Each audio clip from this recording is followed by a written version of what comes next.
Mon Mothma's HoloNet, and we're just posting on it. Welcome back to Mothmanet News and our 50-day countdown to the Mask of Fear by Alexander Freed. Today's day 31, and we're discussing The Rise and Fall of the Galactic Empire by Dr. Chris Kemshall.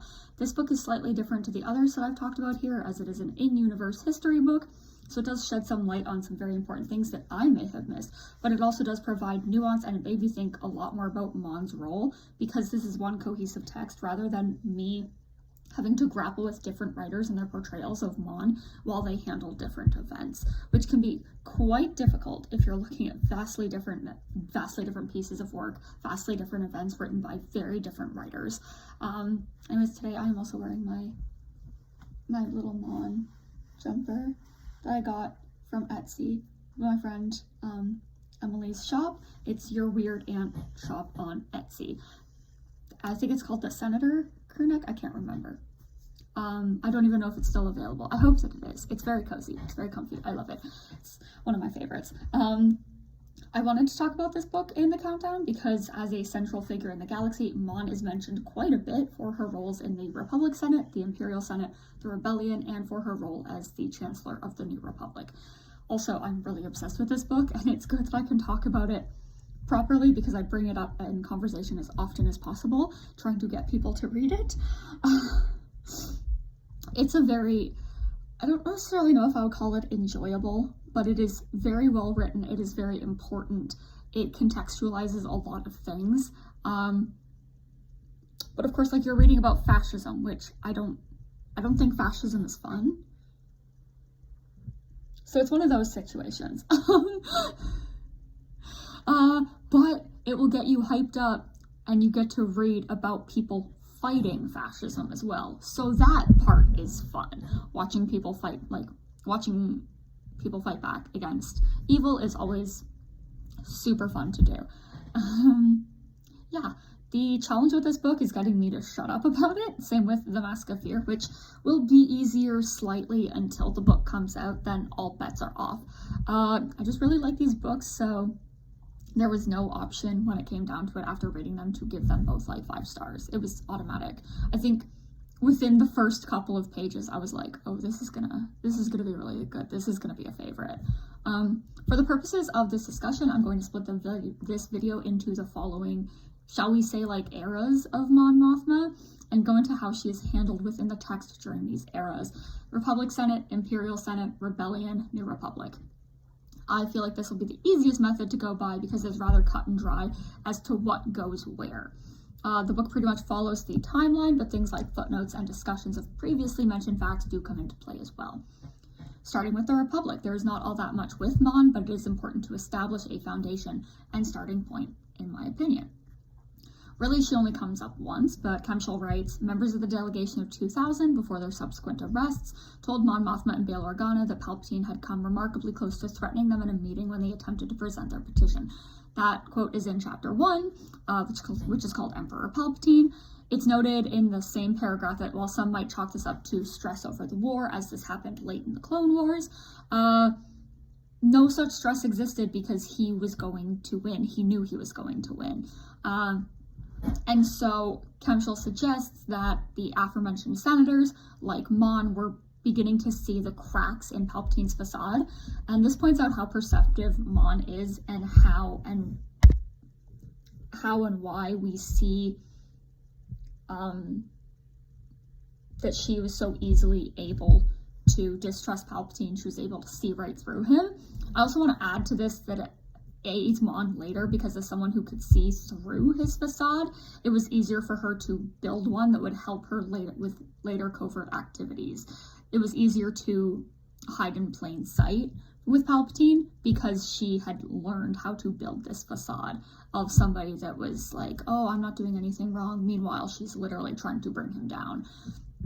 And like, she mentions literally that she's learned from him there, and she says, she says, I show you the stone in my hand, you missed the knife at your throat, in Andor Season 1, Episode 7 announcement. And so we know that she is paying attention to Palpatine, and in some weird, twisted way, he is teaching her how to evade him. And I mention these here because they are things that she would have learned in the Republic, but further honed and put to use in the Imperial Senate. That they may be alluded to in the next portion. I don't know. In chapter 3, which is titled The Imperial Senate, it's pointed out that the sad irony of the Republic's fall is that it came at a time when some of the most capable and idealistic politicians for a generation were present and attempting to prevent the unfolding collapse. Politicians like Mon, Padme, and Bail are specifically referenced here. And yeah, I agree completely with this statement, and I don't really have anything much to add, only that I think that that's how it works. When you have the best people trying to do the most good, the likelihood that you'll also have the worst people trying to do the most bad, those people will exist at the same time, right? It's something about balance. I don't know. The Force, it's Star Wars, I can bring that up. It's sad and it's ironic, but that's just, I think, how the chips fall. Everyone has their match, I think, and Palpatine was theirs. For all of their good, he had to match that with evil.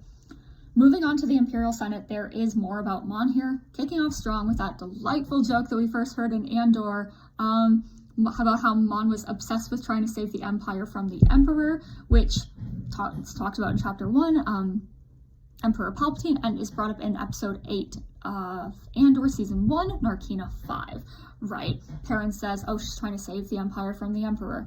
And I want to break down this joke for a moment. So we can look at it as, oh, this is silly and futile, but she wasn't necessarily attempting to save the Empire itself from the Emperor, but rather the people of the Empire from the Emperor, right? Thinking about how she has her humanitarian programs, how she spends her days fighting and failing to protect separatist do-gooders, something that she says to Tay in Announcement as well, episode 7 of season 1 of Andor.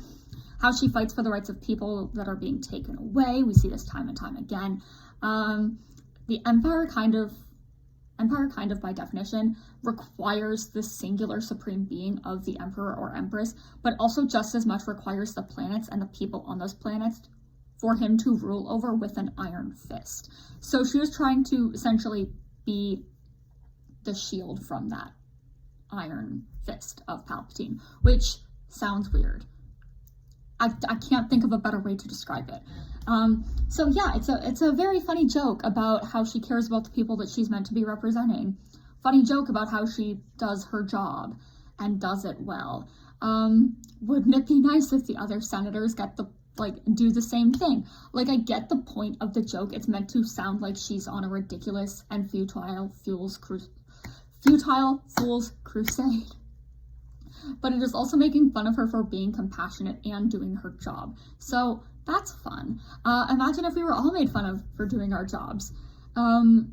Especially coming from people that we're close to, I don't know, our fucking husbands. God damn it, Perrin, you're not funny. I think he actually does have the ability to be funny, but he wasn't there. She hears this at work all the time. You need to let it go. Stop. It's also recounted that Mon explained to Leia how the people of the galaxy know of Palpatine's corruption, something that they discussed in Leia, Princess of Alderaan by Claudia Gray. And I hate to say it, but it does also kind of link the joke, it links to the joke from earlier. The people of the galaxy did, in fact, need saving from the Emperor. The Empire did need to be saved from Palpatine. Even if, sometimes people need saving from their leaders. Who would have thought? Sometimes your leaders don't represent you in the best way, and then you need to be protected from them because they are trying to do you harm. Star Wars is timely. Star Wars is political. I hate the world that we live in. They need to be saved from Palpatine, from the Emperor, and his corruption and cruelty. And she was one of the only ones in the Senate who was trying to help these people. This portion also goes into, the way that elections aren't really changed in the Imperial era, as each planet sort of had their own ways of doing things for various different reasons. And something I hadn't really thought about until reading this, if I'm perfectly honest. I didn't really think about why is the Empire still letting people like Mon and Bail continue on in the Senate? Couldn't they like rig those elections. That didn't even occur to me until reading it, and I was like, oh, well, yeah, I suppose. And it's discussed how much easier it is to keep an eye on a senator when they're on Coruscant than it would be to arrange surveillance if they left office and went back to their home planet. Again, that's brought up in Chapter 3 of the Imperial Senate. The Empire fully could have rigged elections or made planets change their process to produce candidates that would have been more favorable to the Imperial regime and prevail over senators like Mon Mothma and Bail Organa. And it would have made things so much easier for the Empire if they could have reduced Mon's power and influence before the Rebel Alliance really got a foothold. I personally of the mind that it is sort of a keep your friends close and your enemies closer sort of deal with Palpatine and the Imperial regime and how they were functioning in that mindset. Because, yeah, it is so much easier to watch people when they're right in front of your face. And you don't have to follow them to other planets. Of course, we also know Bail did spend a lot of time on Alderaan. And Mon still traveled during this era, but it was so much easier if they were all on Coruscant a lot. Much easier to watch them, much easier to keep an eye on their activity. Ultimately, it did not work out for them to keep their enemies very close to them. As Mon would later lead the rebellion to victory over the Empire. There's much in the Rise and Fall of the Galactic Empire that recounts the things that Leia was able to learn under Mon's guidance in Leia, Princess of Alderaan, and I do think that these things are incredibly important.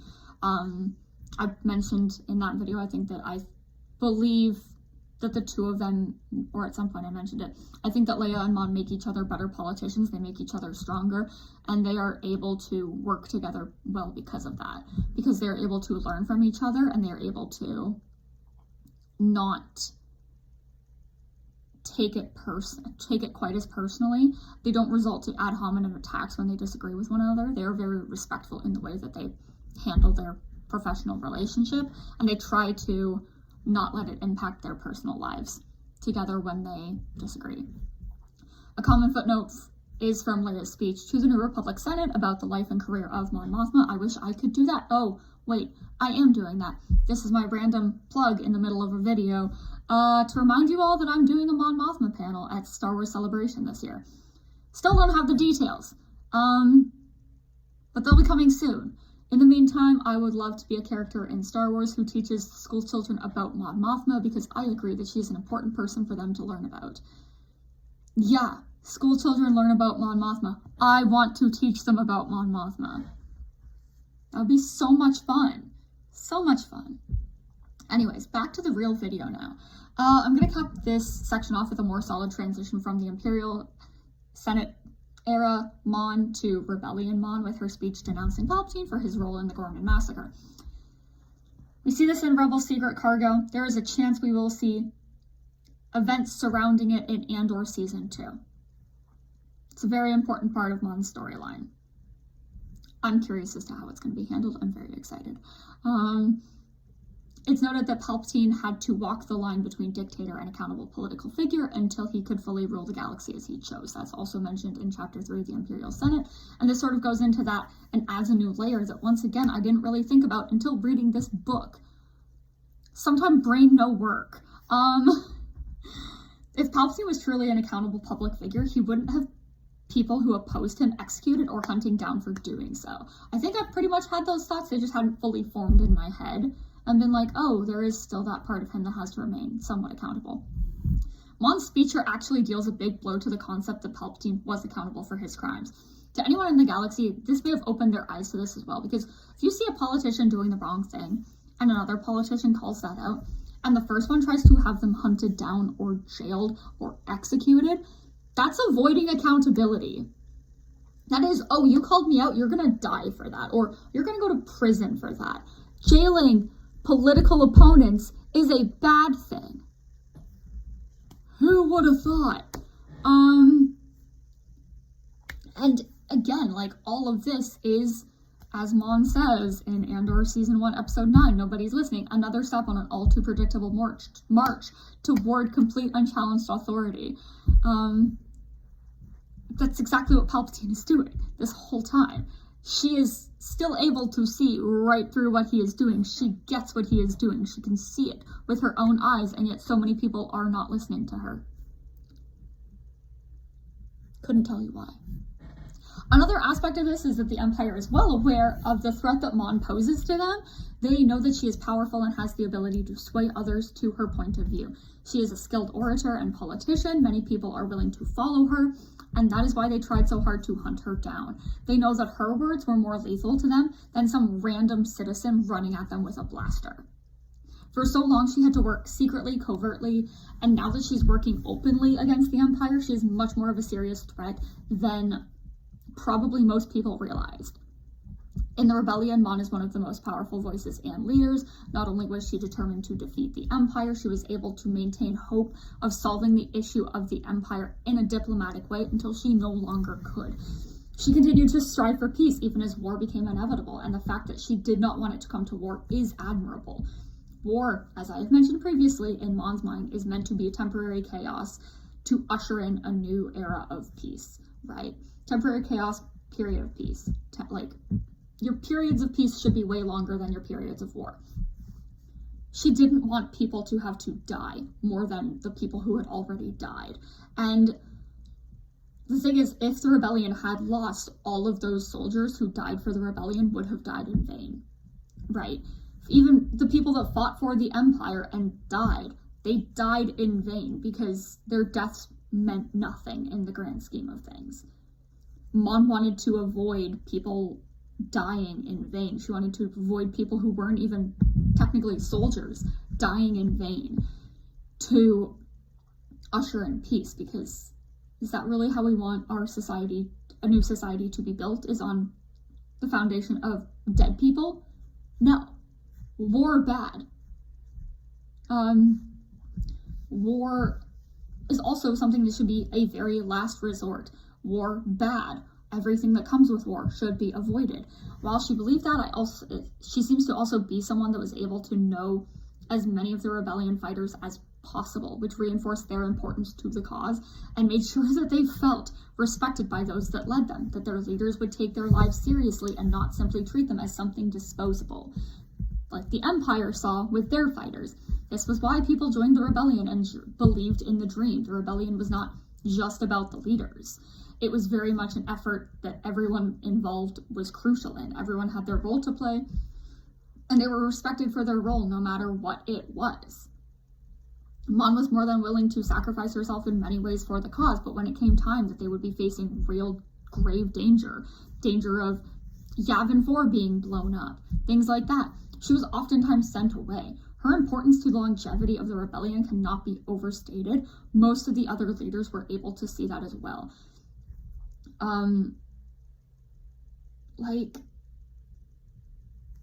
The importance of her cannot be overstated either. Her capture by the Empire would have spelled defeat for the rebellion, and her death likely would have made going on incredibly difficult as well for the rebellion. And she was the Alliance Chancellor, their head of state, and even though on a galactic scale that she held no power in the eyes of the masses, it meant something to them, right? It meant that, her importance to the rebellion, to the rebels, was something that they held near and dear. Many rebels, including General Dodonna himself, laid down their lives to ensure her safety and her ability to continue to lead. He sacrificed his life so that she could survive. In the grand scheme of things, I understand the overprotective nature that many of the Alliance leaders had when it came to her. Admiral Akbar is guilty of this. Medine is guilty of this, right? So many of them are like, no, you're not running into danger. And she's like, I'm going to do it anyways. Because sometimes that's what she would do. We saw it in the Rebellion one-shot. We saw it in No Contingency, right? Sometimes she's like, no, I'm not going to listen to you because the benefits outweigh the risks, right? This needs to be done and I'm the only one that can do it, right? So it was very much I have to sacrifice myself for the greater good. And I think that those moments do make her stronger. They helped her become more of a leader. She understood what it must be like for the fighters. She was able to put herself in their shoes during these moments. How could the rebellion hoped to carry on without her. If they were going to defeat the Empire and usher in a new age, they would need a leader for that, because having a revolution with no plan for the future is misguided at best and harmful to everyone at worst. And that isn't me throwing shade at anyone. It can be very difficult to think that way if you do not see yourself making it through the conflict. And planning for the future is not everyone's role, but someone has to do it. Akbar, Dodona, Raiken, Medine, for all their brilliance, all their skill, could not have built a democracy following the fall of the Empire if Mon were to be captured or killed. And Leia, who had political skill and the ability to potentially build a government, she had never experienced democracy in her lifetime. So how could she have done the very best that she would have wanted to without her friend and mentor there to teach her and to guide her into understanding, hey, this is how a democratic government is meant to function.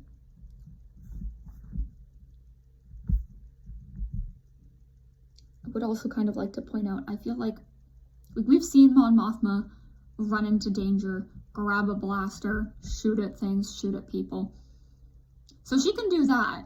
Can Saw Gerrera form a government? Probably not, right? And I love Saw Gerrera. We've been over this. We went over this. He is very important. He is just as crucial for the rebellion as she is.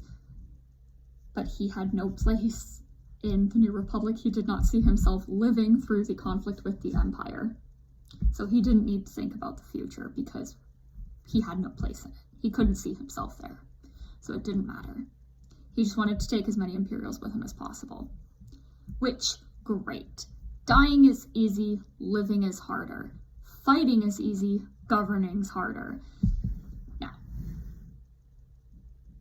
later on, was the New Republic perfect? No. In many ways, it overcorrected the wrongdoings of the Empire far too quickly, which was understandable, and that they wanted to do that as much as they could, but it did have a lasting impact on the functioning of the New Republic. Mon Mothma herself is even willing to pretend that the threat of the Empire was gone right after the Battle of Endor, so that the people of the galaxy could move on with their lives, even while the war continued and many planets were still grasped within the iron clutches of the Empire.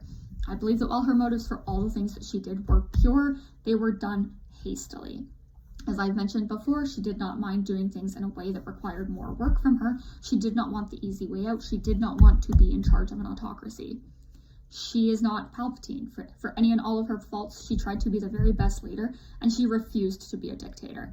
She was able to choose the high road and led the Reconciliation Project within the New Republic, which sought to rehabilitate former Imperials into society while showing them the damage of what they had done in the hopes that they would learn and heal from it and the galaxy could move forward together as one. She could have chosen revenge. She didn't. She knew that healing would be impossible if revenge was the path that was chosen, because it would have just been an eye for an eye over and over and over again, and the galaxy would have descended into chaos and war once again. She didn't have an easy time with this. Building a government from nothing is incredibly taxing on a person, and she had much to consider when undertaking this task. I also think that the purely semantic choice to be Chancellor rather than Supreme Chancellor was also the right way to go. While some might question if that should have even been a priority, I think that it should have. While many a Supreme Chancellor of the Republic, Greylark and Malo, So, and even Chancellor Valorum, had no difficulty not being a dictator, collecting emergency powers, and taking over the galaxy, the connotations of supreme were rather unwelcome in a society that yearned to right the wrongs of the past. Palpatine took that title and abused it to the point where it no longer meant what it once meant. And that's why, when you take something like that would be considered a symbol or something of that nature, and you pervert it in that way, it ruins it forever. We could think of many things, probably. For 2 seconds, just think about something that was just the way things were, and then it got totally ruined because some people sucked.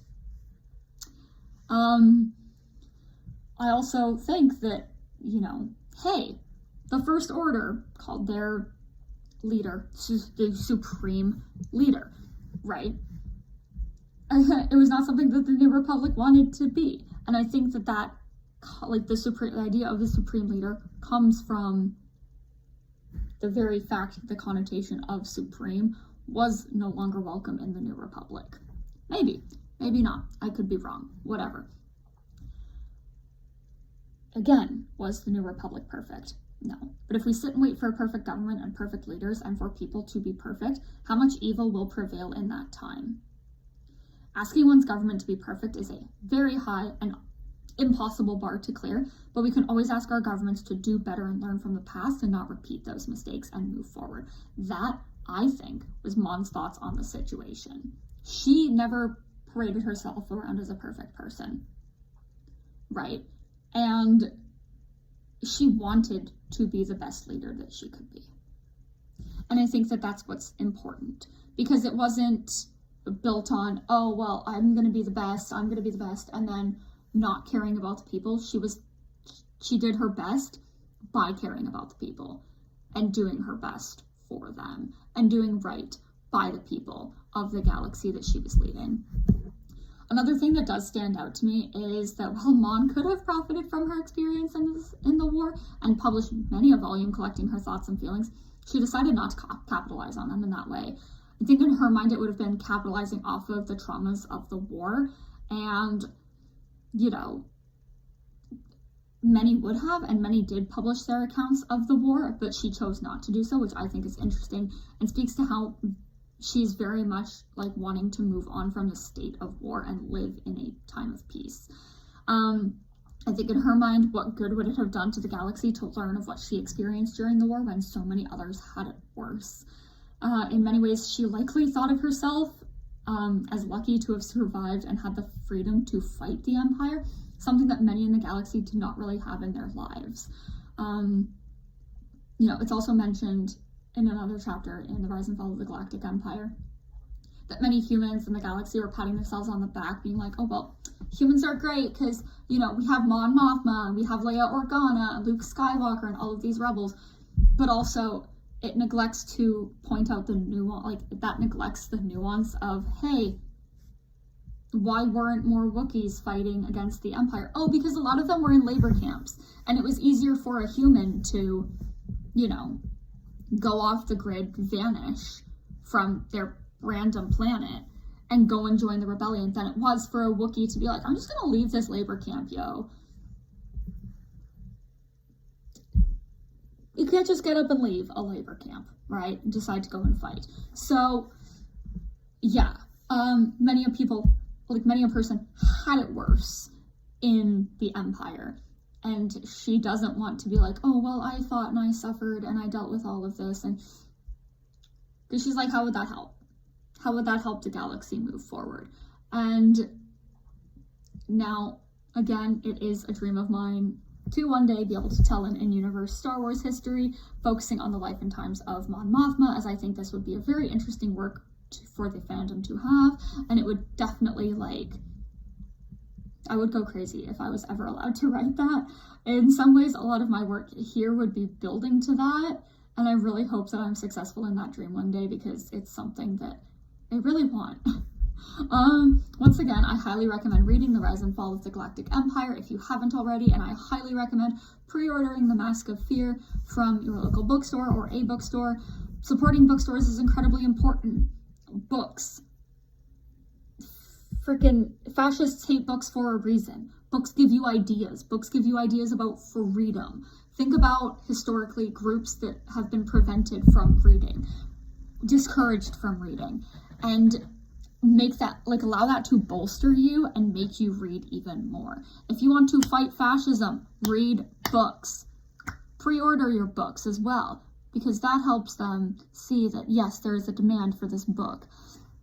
And it also, you know, really helps the author, it really helps the bookstore, it really helps your publishing companies. We want our publishing companies to do the very best job that they can, and we need them in the fight against fascism. We need them to stand up against fascism.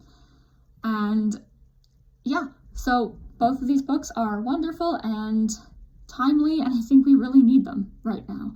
There are things that, like, these are things that we need to take, we need to read, and we need to absorb their messages and learn from them and allow them to bolster us through these difficult times. that is it for today. Tomorrow is day 32, and I'll be giving my spoiler-free review for The Mask of Fear. I'll see you then. Goodbye.